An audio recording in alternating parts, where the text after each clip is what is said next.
ko.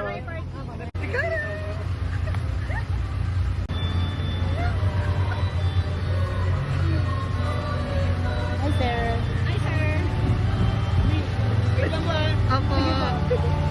Ang distrito ng Bulacan, iginagalang Eladio E. Gonzales Jr., Punong Bayan, Balagtas. Iginagalang Agatha Paula A. Cruz, Punong Bayan, Kikinto. Iginagalang Enrico A. Roque, Punong Bayan, Pandi. Iginagalang Mary Ann. Magandang po sa St. Cameron Festival 2024 Grand Opening at isa ng Philippine College Systems Corporation.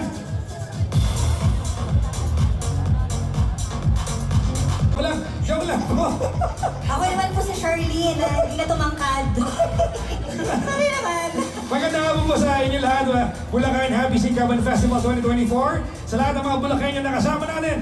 Capitol, ako po si Papa Jackson ng 106.7 Energy FM. Ayan, karangalan po namin maging bahagi ng pagbubukas ng Singkaban Festival 2024. Ito ang tinaguriang Mother of all festivals sa buong Bulacan. At ako naman po, si Gandang Kara na mapapakinggan nyo rin po sa Energy FM 106.7. May trivia ako sa inyo, Kara. Alam mo ba? Ayun. Ang Singkaban pala, kahapon ko pa tinatanong ito eh. Ito yung arko na gawa sa kawayan, nandun sa likod eh. Yun, Oo, yun